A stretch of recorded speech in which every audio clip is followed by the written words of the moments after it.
வணக்கம். இன்னைக்கு pan cake எப்படி செய்யலாம்னு பார்க்கலாம். மைதா 1 கப் எடுத்துருக்கிறேன். Baking powder 1 table spoon, sugar வந்து ஒரு 3 டேபிள் ஸ்பூன், இல்லை உங்களுக்கு தேவை கொஞ்சம் 2 வேணும்னா இன்னும் 2 ஸ்பூன் போட்டுக்கலாம். சால்ட் எடுத்துருக்கிறேன். அப்புறம் வெண்ணிலா எக்ஸ்ட்ராக்ட் எடுத்துருக்கேன். அப்புறம் பட்டர் கொஞ்சம் எடுத்துருக்கிறேன், ஒரு 3 டேபிள் ஸ்பூன் அளவுக்கு. 1 கப்பு மில்க் எடுத்துருக்கிறேன். உங்களுக்கு தேவையான அளவுக்கு ஒரு அரை கப்பே போதும்னு நினைக்கிறேன். பார்த்துட்டு நம்ம ஊற்றிக்கலாம் தேவையான அளவுக்கு. ஃபஸ்ட்டு ட்ரை இன்க்ரீடியன்ட்ஸ்லாம் போட்டு நீங்கள் ஆட் பண்ணிக்கோங்க. மைதாவை போட்டுட்டேன், பேக்கிங் பவுடர் போட்டிருக்கேன், அப்புறம் சுகர் ஆட் பண்ணுறேன்.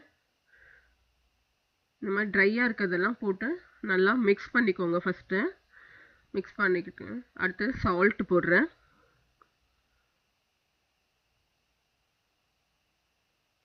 நீங்கள் சால்ட்டு போட்டு நல்லா மிக்ஸ் பண்ணிக்கோங்க. நான் பட்டர் வச்சுருக்கிறது இப்போ வெண்ணிலா எக்ஸ்ட்ராக்ட் ஊட்ட போகிறேன். வெண்ணிலா எக்ஸ்ட்ராக்டும் பட்டரும் ஆட் பண்ண போகிறேன். நீங்கள் பட்டர் வந்து அன்சால்ட்டாக பட்டர் தான் வாங்கிக்கணும், ஏன்னா ஏற்கனவே நம்ம சால்ட்டட் நம்ம ஆட் பண்ணியிருக்கோம். நீங்கள் சால்ட்டாக பட்டர் உங்கள் வீட்டில் இருந்ததுன்னா அப்போ உங்களுக்கு நீங்கள் சால்ட் ஆட் பண்ண தேவையில்லை. இப்போ நான் அன்சால்ட்டட் பட்டர் வச்சுருக்கேன், ஆட் பண்ணிக்கிட்டு சால்ட்டும் போட்டுக்கிட்டேன். உங்கள்கிட்ட சால்ட்டு பட்டர் இருந்ததுன்னா நீங்கள் சால்ட்டு போடணும்னு அவசியம் கிடையாது. நல்லா எல்லாத்தையும் போட்டு இப்போ மிக்ஸ் பண்ணிக்கோங்க. நல்லா மிக்ஸ் பண்ணியிருக்கிறேன். அப்புறம் வச்சிருக்கிற பாலை ஒரு அரை கப்பு ஊற்றிருக்கிறேன். தேவைன்னா அப்புறம் மிக்ஸ் பண்ணிக்கலாம், இதுவே போதும்னு நினைக்கிறேன். 1 கப் பால் வச்சுருந்தேன், அரை கப் தான் ஊற்றிருக்கேன். ஊற்றி நல்லா மிக்ஸ் பண்ணி இந்த மாதிரி வச்சுக்கோங்க. அவ்வளோதாங்க, ரெடி ஆகிடுச்சு. இப்போ நம்ம அடுப்பை பற்ற வச்சு பேன் வைக்கலாம். மீடியம் ஃப்ளேமில் வைங்க, ஹை ஃப்ளேமில் வைக்காதீங்க. ஏன்னா நல்லா வேகணும். உங்களுக்கு பேனில் தான் நம்ம வைக்க போகிறோம். உள்ளே இருக்கிறதெல்லாம் நல்லா வேகணும், நல்லா பேக் ஆகணும் அப்படின்றதுக்காக பேன் வைக்கிறேன். இப்போ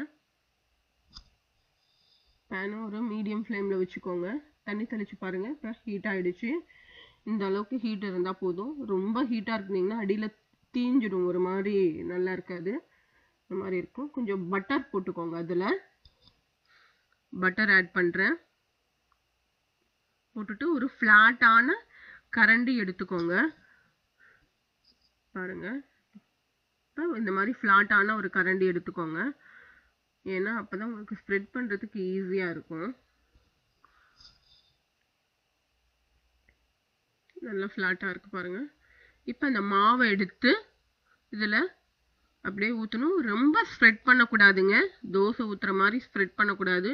நல்லா அடக்கி ஊற்றுற மாதிரி நீங்கள் இந்த மாதிரி பண்ணுங்கள். லைட்டாக வச்சு இது பண்ணுங்கள், ரொம்ப ஸ்ப்ரெட் பண்ணாதீங்க. அப்போ தான் நல்லா ஃப்ளஃபியாக நல்லா இருக்கும்.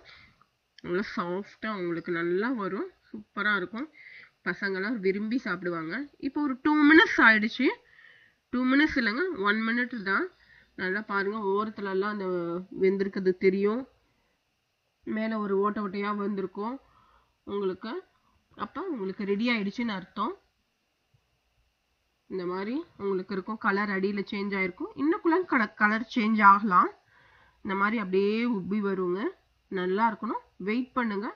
கொஞ்சம் ஒரு 2 to 3 மினிட்ஸ் இந்த இது குக் ஆகிறதுக்கு அப்படியே டைம் ஆகும். இந்த பாருங்கள், இந்த மாதிரி 4 இது வந்துருச்சு.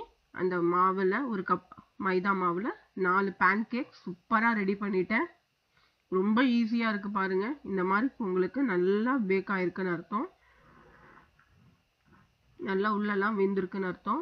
நீங்கள் சீக்கிரமாக எடுத்துட்டிங்கன்னா உள்ளெல்லாம் வேகாது. கொஞ்சம் வெயிட் பண்ணுங்கள்.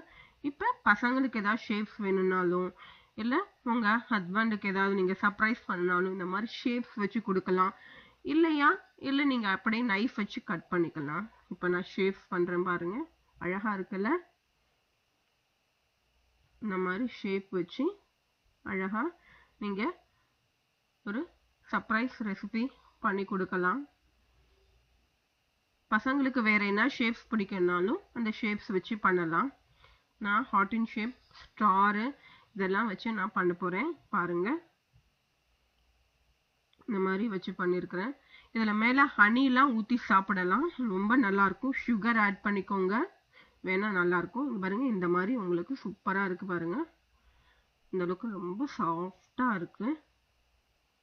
அழுத்தி பார்த்தீங்கன்னா நல்லா சாஃப்டாக இருக்கும், நல்லா இருக்கும், பசங்க விரும்பி சாப்பிடுவாங்க.